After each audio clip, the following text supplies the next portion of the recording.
Pernahkah Anda menyadari bahwa ginjal manusia itu ibarat sebuah mahakarya evolusi yang luar biasa? Tapi ironisnya, organ ini bisa menghancurkan dirinya sendiri justru pada saat ia sedang berusaha keras untuk bertahan hidup. Halo, selamat datang di sesi analisis pembelajaran kita kali ini. Saya akan memandu Anda, layaknya kita sedang berada di ruang kuliah, untuk membedah secara komprehensif, logis, dan tentunya mendalam mengenai topik medis yang sangat krusial, patofisiologi penyakit ginjal kronik atau yang akrab kita sebut PGK. Pendekatan kita hari ini akan sangat akademis. Kita akan melihat sama-sama bahwa PGK ini bukan cuma sekedar penyakit lokal, melainkan sebuah jalur akhir dari kegagalan sistemik yang sangat kompleks. Mari kita mulai eksplorasi ilmiah kita. Untuk sesi kali ini, agenda kita bergerak secara sistematis. Kita mulai dari pendahuluan dan etiologi untuk memahami akar masalahnya. Lalu kita akan menyelam ke patofisiologi di tingkat molekuler, melihat klasifikasi stadium klinis KDIGO, membedah komplikasi sistemik, dan pastinya kita tutup dengan strategi penata laksanaan. Oke, kita langsung masuk ke bagian pertama, pendahuluan dan etiologi PGK. Sangat penting bagi kita untuk membangun fondasi definisi yang kuat dulu sebelum melangkah lebih jauh. Jadi, apa sih sebenarnya penyakit ginjal kronik itu? Secara definisi klinis, PGK adalah kelainan struktural atau fungsional pada ginjal yang sudah berlangsung selama lebih dari 3 bulan. Hal ini punya implikasi yang sangat serius terhadap pasien. Tantangan klinis terbesarnya adalah penyakit ini sangat silent atau nyaris tanpa gejala di tahap awal. Tanpa disadari, terjadi kerusakan dan kematian nefron, unit penyaring terkecil di ginjal kita, secara irreversibel atau tidak bisa kembali normal. Kerusakan ini terus melaju secara progresif hingga akhirnya bermuara pada kondisi terminal yang kita kenal sebagai gagal ginjal tahap akhir atau end-stage renal disease. Nah, pertanyaannya, apa yang memicu kerusakan permanen tersebut? Berdasarkan data global, kita punya 4 etiologi atau penyebab utama. Pertama, nefropati diabetik, di mana gula darah tinggi yang kronis memicu stres oksidatif dan merusak glomerulus. Kedua, nefrosklerosis hipertensif. Ini terjadi saat tekanan darah yang tinggi secara fisik menghantam dan merusak pembuluh darah kecil di ginjal. Ketiga, ada glomerulonefritis kronis, yang merupakan hasil dari peradangan imunologis jangka panjang. Dan keempat, penyakit ginjal polikistik, kelainan bawaan genetik yang merusak struktur ginjal itu sendiri. Hal yang paling menarik di sini adalah, meskipun keempat penyakit ini punya asal-usul yang beda banget, ada yang metabolik, vaskular, imunologis, sampai genetik, mereka semua pada akhirnya berujung di satu titik yang sama, kematian nefron secara permanen. Sekarang kita masuk ke inti dari sesi kita hari ini, patofisiologi. Kita akan menyelam lebih dalam ke tingkat seluler dan hemodinamik untuk melihat persisnya bagaimana ginjal ini secara tragis menghancurkan dirinya sendiri saat mencoba bertahan. Pernah dengar hipotesis Brenner? Mekanisme ini dijelaskan dengan sangat brilian oleh Barry Brenner di awal tahun 80-an, dan ini menyoroti sebuah paradoks biologis yang sangat penting. Jadi begini, ketika sekumpulan nefron mati akibat penyakit yang kita bahas tadi, nefron-nefron yang masih hidup ini tidak cuma diam. Mereka beradaptasi dengan cara bekerja ekstra keras atau melakukan hiperfiltrasi. Tujuannya sebenarnya mulia, yaitu ginjal berusaha mati-matian mempertahankan total laju filtrasi glomerulus atau JFR, supaya tubuh kita tidak keracunan. Tapi sayang sekali, kompensasi heroik ini justru menjadi awal dari sebuah bencana. Coba bayangkan proses hiperfiltrasi ini seperti aliran air. Di satu sisi, pembuluh darah yang masuk ke unit penyaring ginjal melebar.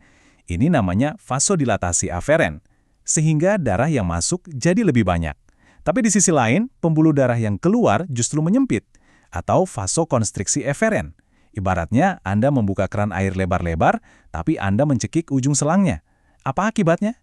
Pasti tekanannya melonjak drastis, kan? Nah, itulah persisnya yang terjadi di dalam kapiler glomerulus kita. Terjadi peningkatan tekanan hidrostatik yang sangat ekstrim. Tentu saja, tekanan di dalam glomerulus yang terus-menerus tinggi ini ada harganya. Secara fisik, tekanan ini menciptakan apa yang kita sebut shear stress, semacam tekanan geser mekanis yang menyiksa sel-sel penyaring ginjal, khususnya sel podosit. Podosit ini lama-lama cedera, strukturnya rusak, dan saringannya jadi bocor. Hasilnya, protein dari darah tumpah ke dalam urin, kondisi yang kita sebut proteinuria. Cedera fisik yang terus berlanjut ini akhirnya memicu pembentukan jaringan parut permanen yang dinamakan sklerosis glomerulus. Jadi, peningkatan kerja saringan tadi yang niatnya mengkompensasi kerusakan malah menjadi senjata makan tuan. Seiring menurunnya fungsi penyaringan ini, tubuh akan panik dan menyalakan alarm sistemik, yaitu mengaktifkan sistem renin-angiotensin aldosteron atau RAAS secara terus-menerus. Aktor antagonis utamanya di sini adalah angiotensin 2 yang punya peran ganda mematikan. Pertama, peran hemodinamik. Ia menaikkan tekanan darah seluruh tubuh dan juga tekanan di dalam ginjal. Tapi, tolong perhatikan peran keduanya yang sering terlupakan ini, efek non-hemodinamik. Angiotensin 2 ini ternyata bertindak sebagai molekul proinflamasi yang aktif, memicu produksi sebuah protein bernama TGF-beta. TGF-beta ini bisa dibilang sebagai mandor yang memerintahkan pembentukan jaringan parut di ginjal. Ia memicu sebuah perubahan fatal di tingkat sel yang disebut EMT atau transisi epitel mesenkimal. Mari kita lihat prosesnya. Pertama, sel epitel yang normal di tubulis ginjal mengalami EMT. Kedua, sel-sel ini kehilangan bentuk dan fungsi aslinya, lalu bermutasi menjadi apa yang disebut sel myofibroblas. Ketiga, sebagai myofibroblas, sel-sel ini mulai memproduksi jaringan ikat ekstraseluler secara membabi buta. Dan keempat, hasil akhirnya adalah fibrosis interstisial dan atrofi tubulus. Jaringan ginjal yang sehat dan fungsional kini digantikan oleh jaringan parut yang mati, saringan rusak permanen. Inilah alasan utama mengapa penyakit ginjal kronik itu bersifat irreversible. Setelah kita memahami teori penghancuran ginjal di tingkat molekuler tadi, mari kita bawa ini ke dunia nyata. Bagaimana para dokter dan klinisi mengukur tingkat kerusakan ini? Jawabannya ada pada pedoman klasifikasi KD-YIGO. Menurut pedoman klinis KD-GEO, keparahan PJK itu ditentukan oleh angka GFR pasien. Kita memetakannya dari stadium G1 sampai G5. Di stadium G1, angka GFR masih di atas 90. Bahkan, kadang angkanya terlihat meningkat karena fase hiperfiltrasi yang kita bahas sebelumnya. Padahal kerusakan struktural sudah diam-diam terjadi. Seiring berjalannya waktu dan bertambahnya jaringan parut, fungsi ginjal turun ke G2, lalu masuk ke area yang cukup kritis di G3A dan G3B, di mana fungsi sisa tinggal 30-59. Penurunan tanpa ampun ini terus berlanjut ke stadium G4, sampai akhirnya mentok di stadium G5, di mana GFR anjlok di bawah angka 15. Di titik terminal inilah ginjal sudah angkat tangan dan pasien mutlak butuh bantuan cuci darah atau transplantasi. Ginjal itu sejatinya adalah pusat kendali keseimbangan kimia di tubuh kita. Lalu, apa yang terjadi kalau pusat kendali ini hancur berantakan? Mari kita bahas komplikasi sistemiknya. Bayangkan ginjal itu seperti sistem pembuangan limbah kota. Kalau fasilitas pembuangannya tutup, sampah beracunnya pasti akan meluap, kan? Nah, zat-zat sisa metabolisme yang harusnya dibuang lewat urin ini akhirnya menumpuk di darah. Kita menyebutnya toksin uremik, contohnya urea dan indoksil sulfate. Poin terpenting yang harus Anda tangkap di sini adalah gagal ginjal tidak hanya merusak ginjal. Penumpukan racun ini meracuni setiap inci organ tubuh pasien, memicu kondisi parah yang disebut sindrom uremia. Ini mengacaukan fungsi tubuh secara menyeluruh. Salah satu sistem yang terkena dampak paling parah adalah sistem tulang dan mineral kita. Ginjal yang rusak parah akan kehilangan kemampuannya untuk mengaktifkan vitamin D dan membuang kelebihan fosfat. Efek dominonya sangat mengerikan. Kadar kalsium di darah anjlok, sementara fosfat melonjak naik. Kelenjar paratiroid pun panik dan mulai memproduksi hormon PTH secara berlebihan.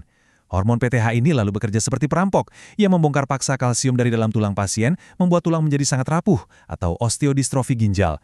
Dan lebih gawatnya lagi, kalsium dan fosfat yang berkeliaran bebas di aliran darah ini akan mengendap, lalu membatukan pembuluh darah pasien dari dalam.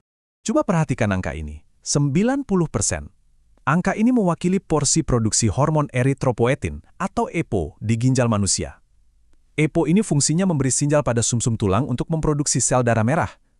Jadi, bayangkan ketika pabrik pembuat EPO di ginjal tertutup oleh jaringan parut, produksinya anjlok drastis. Tanpa EPO, sumsum tulang mogok kerja. Inilah alasan fisiologis mengapa hampir semua pasien PGK pada akhirnya menderita anemia parah, yang kita sebut anemia renal prival. Anemia ini murni bersumber dari kerusakan ginjal itu sendiri. Fakta medis yang mungkin paling tidak terduga dalam sesi kita kali ini adalah ini. Percaya atau tidak, mayoritas pasien PGK tidak meninggal karena gagal ginjalnya secara langsung, melainkan akibat komplikasi kardiovaskuler. Kombinasinya sangat mematikan. Ada kelebihan cairan yang menumpuk di tubuh, hipertensi yang tidak terkontrol, efek racun uremik yang merusak sel, dan pembuluh darah yang membatu karena kalsifikasi tadi. Semua ini memaksa jantung bekerja jauh melampaui batasnya. Otot bilik kiri jantung akan membengkak, pembuluh darah mengeras, dan akhirnya terjadi gagal jantung yang berakibat fatal. Dengan semua pemahaman patofisiologi yang sudah kita bedah secara logis tadi, pertanyaan berikutnya adalah apa yang bisa kita lakukan? Ini membawa kita ke bagian terakhir, strategi penata laksanaan. Seluruh terapi medis untuk pasien PGK ini sebenarnya didesain khusus untuk memotong rantai patofisiologi yang sudah kita pelajari tadi. Ada 4 pilar utama. Pertama, kita blokir sistem REAAS menggunakan obat seperti ACE inhibitor atau ARB. Ingat analogi selang air tadi? Nah, obat ini fungsinya mengendurkan cekikan di selang pembuangan sehingga tekanan di dalam glomerulus bisa turun. Kedua, kontrol gula darah yang sangat ketat terutama dengan obat revolusioner seperti SGLT2 inhibitor yang terbukti sangat ampuh melindungi ginjal. Ketiga, kita atur pola makannya. Asupan protein dibatasi hanya 0,6 sampai 0,8 gram per kilogram berat badan supaya ginjal tidak usah kerja terlalu keras. Natrium dan fosfat juga harus dipangkas. Dan pilar keempat, ketika tidak ada lagi nefron yang tersisa di stadium 5, satu-satunya cara untuk bertahan hidup hanyalah dengan terapi pengganti ginjal, yaitu cuci darah atau transplantasi. Sebagai penutup, mari kita renungkan satu hal ini. Penyakit ginjal kronik pada intinya adalah sebuah tragedi lingkaran setan. Ginjal berusaha menyelamatkan tubuh dengan melakukan hiperfiltrasi, tapi usaha kompensasi yang heroik itu justru memicu rentetan reaksi molekuler, inflamasi, dan pembentukan jaringan parut yang akhirnya membunuh ginjal itu sendiri. Memahami mekanisme inilah yang membuat kita, sebagai klinisi dan ilmuwan, bisa menunda laju kerusakan tersebut. Namun, hal ini meninggalkan sebuah pertanyaan besar bagi masa depan medis kita.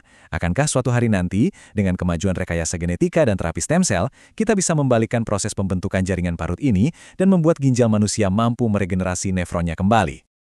Demikianlah analisis komprehensif kita mengenai patofisiologi penyakit ginjal kronik. Kalau Anda merasa pembedahan materi dengan gaya akademis ini bermanfaat untuk pemahaman Anda, mari bergabung menjadi bagian dari komunitas pembelajaran kita.